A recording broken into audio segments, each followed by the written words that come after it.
In 1920, the average American family could meet most of its basic needs without a utility bill, a permit, or a supply chain. By 1970, almost none of that was true. 13 specific skills made the difference between those two sentences, and each one has a documented story of how it got replaced, regulated, or made to feel embarrassing. This video goes through all 13, not as survival fantasy, as documented American history that someone spent real money making sure you never found in a textbook. Number 1. Reading animal tracks and human footprints. In 1887, a homesteader in the Nebraska Sandhills could crouch over a patch of mud by the creek and tell you how many deer had crossed, which direction they'd moved, how fast, and whether something had spooked them. 30 seconds, start to finish. That wasn't a party trick, that was protein on the table. And it wasn't only animals. The same skill read human footprints, so a frontier family knew whether strangers had crossed their land, how many, and how recently. They read the ground the way you read a text message because the stakes were exactly that immediate.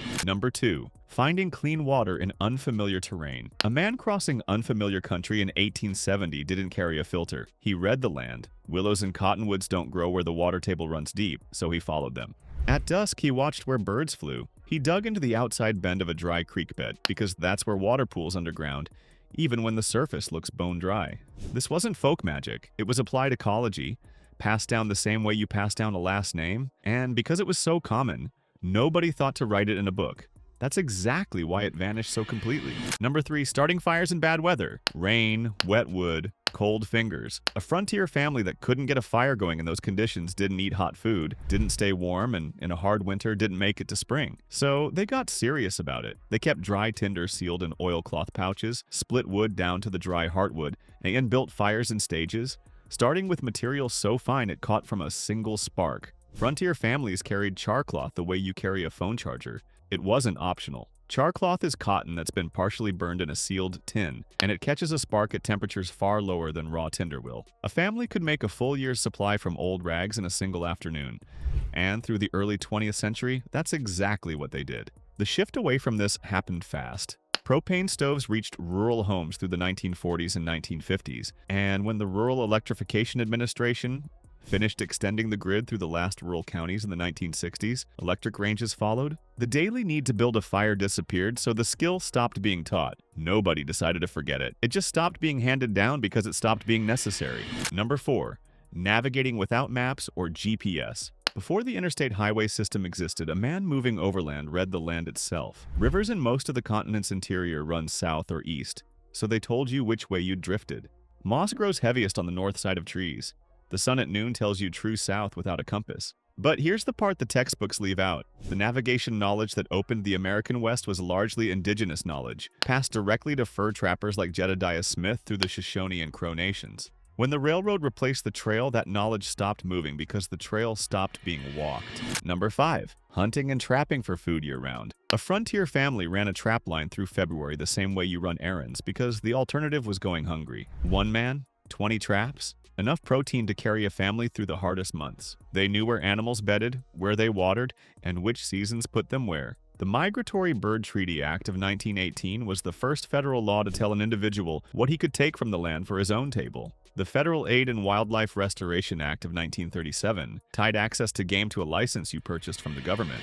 Number 6. Preserving meat through smoking, drying, and salting. A family that killed a hog in November needed that meat to last until March. Salt pulled moisture out of the tissue so bacteria couldn't survive in it. Smoke drove phenols and aldehydes, which are natural antimicrobial compounds, into the outer layer. Drying took out whatever water remained. No electricity, no inspector, no USDA stamp required. The Wholesome Meat Act of 1967 changed that. It required commercial processing in federally inspected facilities, and the compliance costs were steep enough that small family operations couldn't meet them. IBP and Swift, which could afford the inspectors, supported the act. Your grandmother's smokehouse didn't survive the paperwork. Number 7. Identifying edible and medicinal plants. In 1910, a farm woman in Appalachia could walk her fence line and name every plant growing there. What it treated, what it fed you, and what would kill you if you mixed it up. That knowledge didn't live in a book. It lived in her, built from her mother's knowledge and her grandmother's before that. Elderberry for fighting off sickness, yarrow to stop bleeding, lamb's quarters as early spring greens when the root cellar ran low. These weren't alternatives to medicine. They were medicine, and the science still backs them up. Yarrow contains alkylic acid, which does promote clotting. Elderberry compounds show antiviral properties in peer-reviewed studies. The plants didn't stop working. The economic incentive to teach them disappeared when a patented drug could charge 100 times more for a synthesized version of the same mechanism. Number 8. Building emergency shelters from local materials. Frontier shelter knowledge went deeper than piling leaves. A man knew which tree species shed water and which soaked it up, how snow actually insulates when packed around a shelter's base, and where a rock face would hold a fire's heat through a night at 20 below. That wasn't special knowledge. It was standard for anyone who worked outdoors. The shift away from it followed the shift away from outdoor labor. Agricultural mechanization through the 1940s and 1950s pulled people out of fields and forests, and suburban development through the 1960s and 1970s finished the job, turning the outdoor environment into a backdrop for weekend recreation instead of a place where you actually needed to know things. Number 9. Repairing tools and equipment in the field. A farmer in 1905 whose plow broke 3 miles from the barn didn't call a dealer. He looked at what failed, figured out why, and fixed it with wire, leather, and whatever spare hardware he carried, because he understood how the thing worked from the inside out. That knowledge made him an asset to every neighbor within 10 miles. Pattern break. The Digital Millennium Copyright Act of 1998 made it a federal copyright violation to access the software and equipment you legally own. Your grandfather fixed his own equipment. His grandson can be prosecuted for trying. That's not progress. That's a business model. Number 10. Riding horses over long distances and rough terrain. A working horseman in 1890 could cover 40 miles in a day over country no wheeled vehicle could touch, and arrive with a horse still sound enough to work the next morning. That wasn't cowboy romance.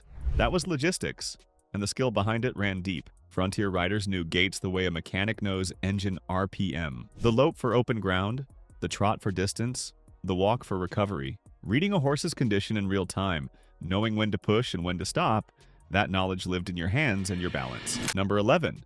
Marksmanship and efficient ammunition use. Your grandfather didn't shoot fast. He shot once because ammunition was expensive, heavy, and hard to replace on the frontier. That discipline produced accuracy most modern shooters never develop. The skill had 2 parts. First, the mechanics, breath control, trigger discipline, reading wind. Second, hand loading, which meant reloading spent brass cartridges with fresh primer, powder, and bullet to stretch a limited supply as far as it'd go. Components sat on the shelf at the general store, same as nails.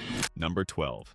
Reading weather patterns before storms arrived. A farmer in 1895 didn't check an app. He had hay down and maybe 12 hours to get it in dry, so he read the sky the way you read a clock. A ring around the moon meant ice crystals in high cirrus clouds, which typically precede a warm front by 12 to 24 hours. Not folklore. Atmospheric optics. A farmer who'd worked the same valley for 30 years knew things no regional forecast could tell him, like which fog pattern in his low field meant a warm, dry morning was coming.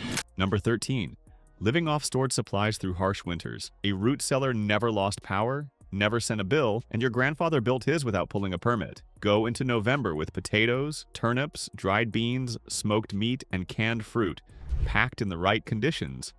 And a family could sit out a winter that shut every road without asking anything from anyone. The 1920 census counted more than 30% of American households keeping a kitchen garden. By 1970, that number sat below 5%. Suburban zoning codes that spread through the 1960s banned or made impractical the outbuildings and root cellars that system required.